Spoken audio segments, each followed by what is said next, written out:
Amazon, Google, Meta, Oracle, companies have placed a $300 billion bet on artificial intelligence in 2025 alone. Some suggest it's a bubble waiting to pop, but what's certain is that the scale of investment is unprecedented, and Canada now faces a clear choice: remain a global leader or fall behind in AI adoption and development. Looking at the various different global AI rankings, Canada's position has been falling over time. So while we're still a leader, that position is eroding. And so there is some concern that we do need to increase investment to maintain that competitive position, to make sure that we can capture, some of the gains that are of the potential of this new AI technology that could have many, many ripple effects throughout the rest of the economy. Hello, I'm Michael Hainsworth. Joining me to discuss the future of AI policy, development, and investment in Canada is the C.D. Howe Institute's Senior Vice President Daniel Schwanen and Associate Director of Research Rosalie Wunsch. Thank you for joining us. Nice to be here. Always happy to see you, Michael. Daniel, first, let's walk through the sheer scale of AI investment and the hype surrounding it.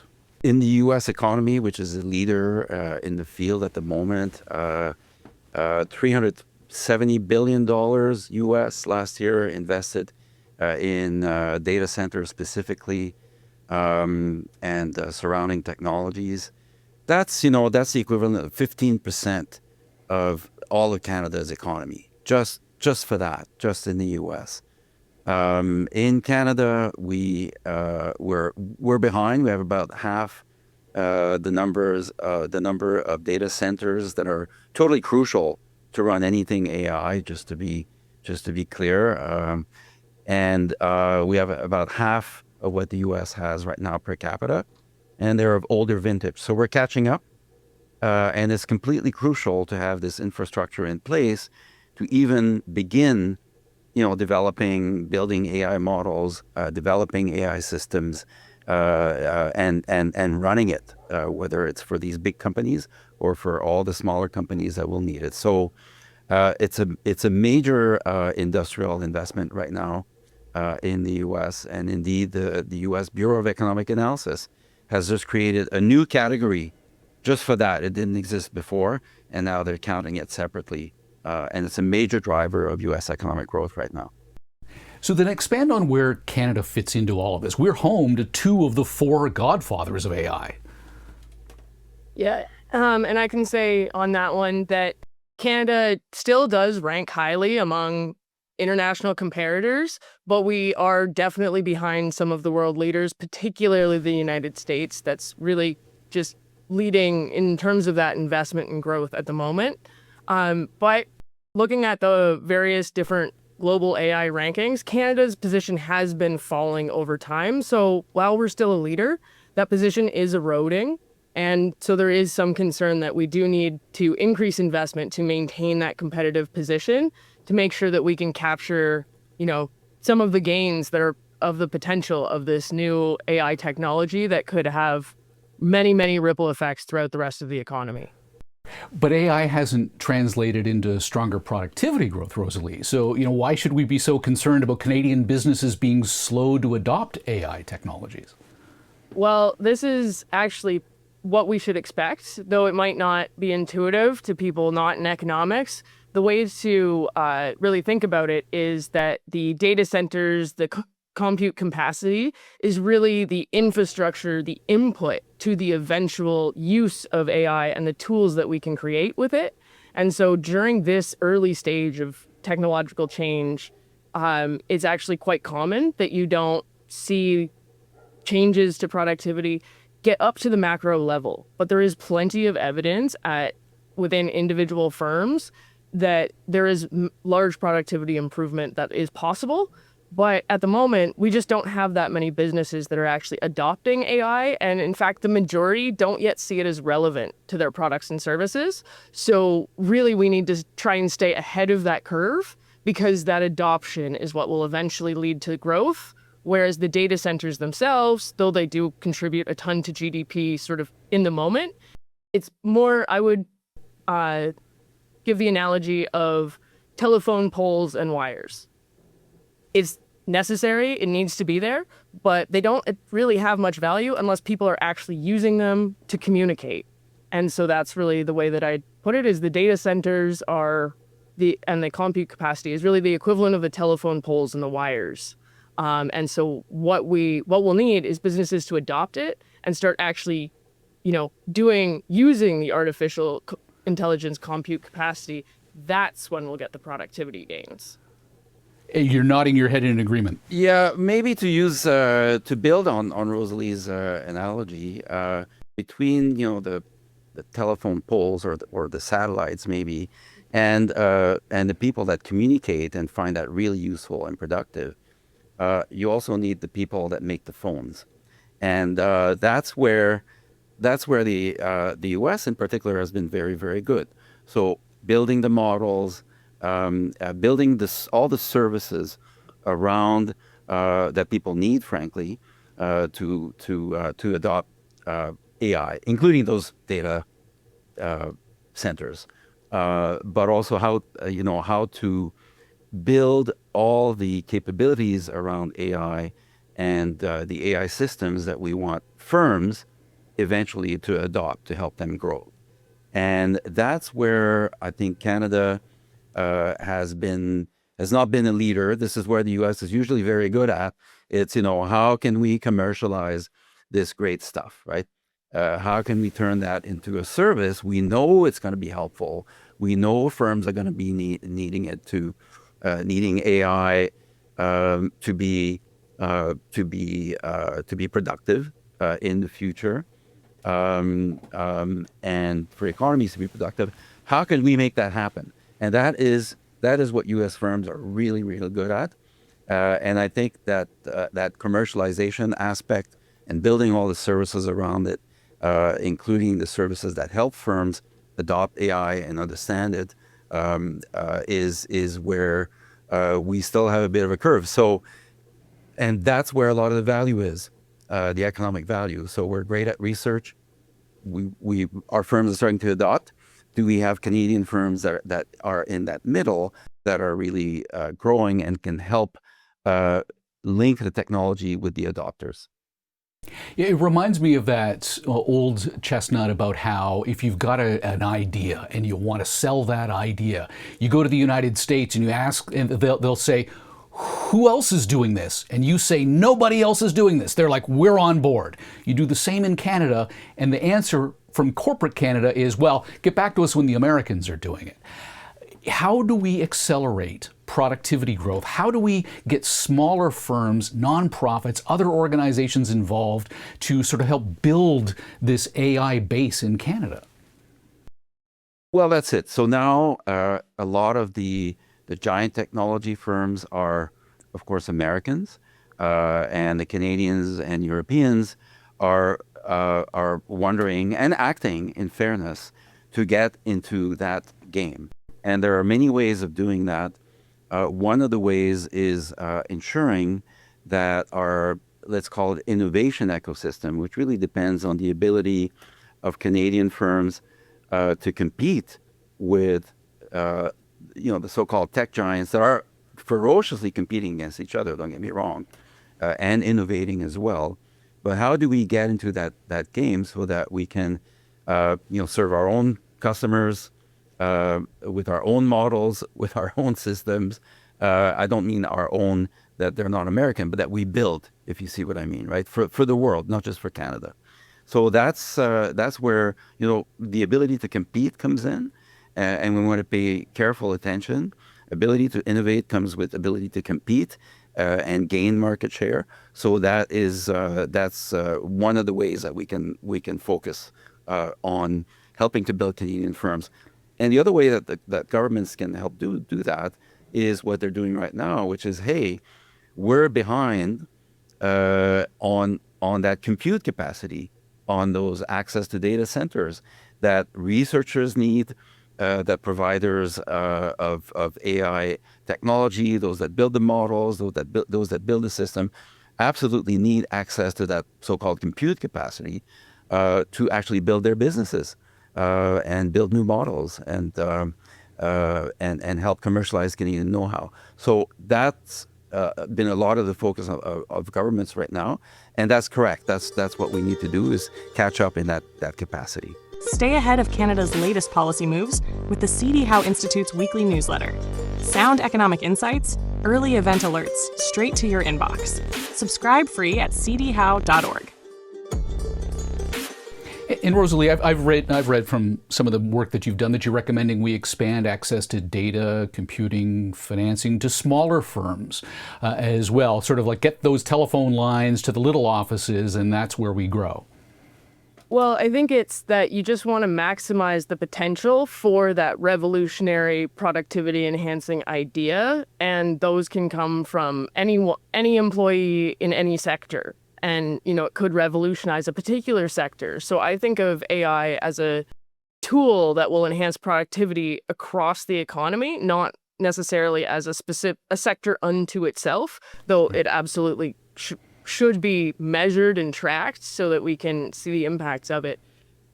I think one of the pieces that might be missing in the government's initiative to invest in this compute, make sure that there's access to high quality sovereign data sets and those activities is on maybe the education and skills side of the equation, where there are lots of businesses that don't yet see the potential of AI. And so partly we have to get people thinking about it before they can adopt it and see the potential benefit there. So I think there is some just socialization of what AI can be or what it can do for you. It's not just chatbots. It can make you custom tools rather quickly.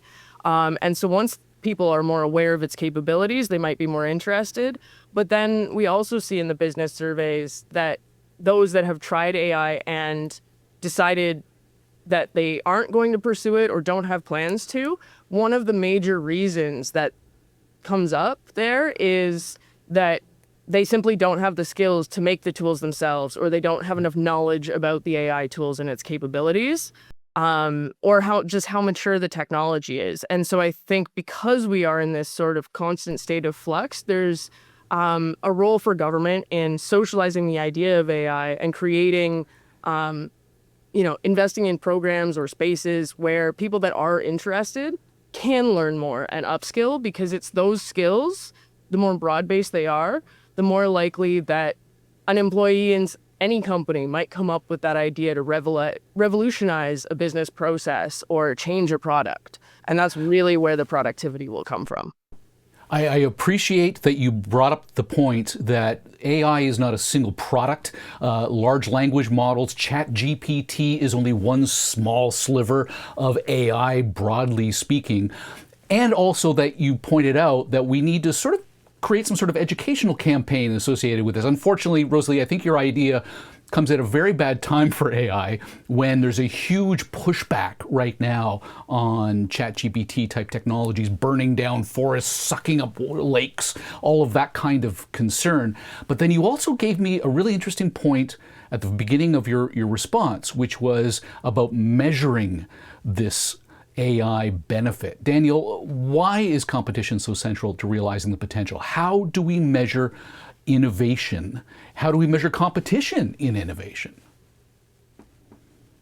Well, that's the central part. So is there competition? Is it open? Is the market open to innovators? And do they have access? That's really the definition that I use, to these key innovation inputs. Do they have access to the necessary compute? Do they have access to the skills that Rosalie mentioned, research and development, personnel, so qualified personnel? Do they have access to, do they manage their IP well?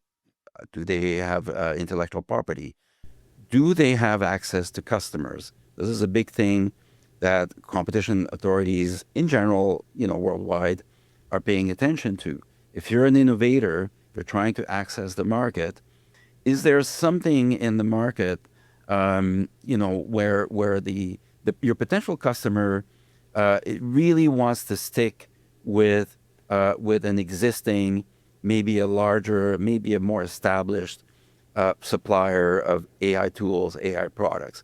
So that's often the challenge.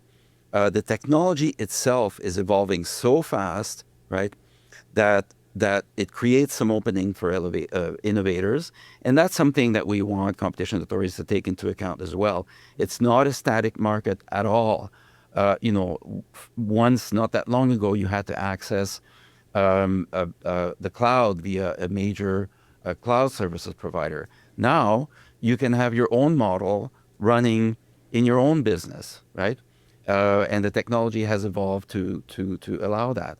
That creates a very different competitive environment, an opening for Canadian companies to work with businesses with their on-site, capabilities. So I think, if I may, it's also not, AI is really a field, right? So there are the AI technologies, there are AI tools, but it's really a broader field. And so the innovation around that is not necessarily limited to AI companies. AI, and you mentioned that, Michael, is, very voracious, the data centers, in terms of energy, for example. There's a whole slew of research going on and innovation going on around how to save, how to make the microchips more energy efficient, how to make modeling less data voracious for the same results, right? So, and the data centers themselves, where to locate them, maybe in a colder climate like Canada is more energy efficient. There's a lot of innovation in that space.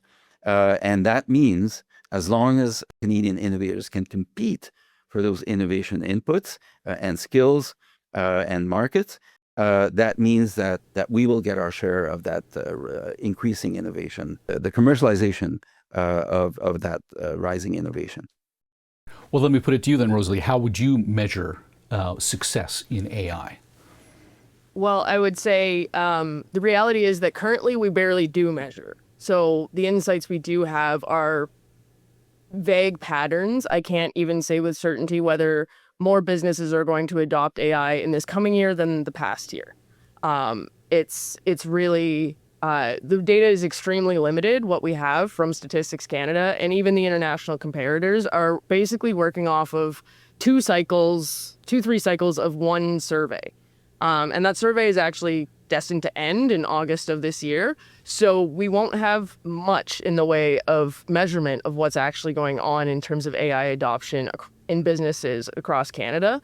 However, there was money in the 2025 budget for StatsCan to start a data initiative to measure these things. And so I think StatsCan is fully capable of coming up with good measures of AI adoption and how it's being used in the economy. But time is of the essence and the money it was budgeted. So I would say if I could have sort of one wish on this, it would be that StatsCan started collecting comprehensive data about this about 4 years ago, at least, but better late than never. So I'd say the sooner we can get those data sets moving, and then we can start to actually measure what's happening in the economy with a little bit more certainty, that can then enable more evidence-based policy to say exactly what the government should do. Or measure next. What's the next interesting thing? But as it is, we have only very vague notions and almost no ongoing or real-time data. So I'd take anything over nothing. Yeah, I mean, you could also look at, partial indicators, but important ones, growth in venture capital in that field, or companies in that field, really indicates at least the growth potential that people perceive. But to Rosalie's point, measuring adoption or even our progress on commercialization through, for example, trade statistics we're not there yet. And also what businesses are using it for. Is this a peripheral thing? Are you automating, say, some basic admin functions and you're having a marginal impact on the need for staffing, or are you integrating AI into a core business function or a product? These are very different types of adoption that could have very different effects for the business's growth, product, and productivity, and will also depend on the sector-specific economic pressures. Where businesses are more high-tech and more competitive, they naturally will be more likely to be early adopters. And we do see that in the ICT sector and scientific and professional services. But again, I can't say much I can't say what they're using it for or whether it's core or peripheral to what their actual products are. And that's something that we do need to know more about. So let's turn our focus to how authorities can balance supporting dominant firms, the ones that provide scale, scope, while avoiding anti-competitive outcomes. Do we really want to get the competition watchdog involved at a time when Canada risks falling behind thanks to the deeper pockets of the United States? Daniel? Well, the competition watchdog is there to watch and make sure that the markets are, especially for innovators, are healthy. That said, you have to look and they have to look at the entire ecosystem. It's not because you have 4 or 5 so-called tech giants that there's no competition, that there's not an immense pressure for them to innovate and come up with better services and capabilities and models and so on. So what can we do? First, recognize the benefits of that scale. A lot of Canadian companies here, innovators themselves work with the larger companies, and as long as those arrangements don't prevent, through whatever partnership arrangements, for example, that might prevent. This is a theoretical concern that hasn't been borne out, but a large company partnering with a smaller one. Do they eventually prevent the smaller one from innovating and competing? That's a theoretical concern, as I said. It hasn't been borne out, but it's the kind of thing that competition authorities will watch for. The other thing is the ability of, in this case, let's say Canadian firms, to build their own models, to build their own capabilities without necessarily relying on a very large exclusively on some very large suppliers. So open source models are really favored here in terms of what we want to promote in the economy for researchers, for innovators, and they are growing by leaps and bounds, and are very, very useful for innovators. Even the United States, who wants to dominate in that field and has obviously is domicile of some of the key and very large companies in that sector, from the microchips to the cloud services to the modeling.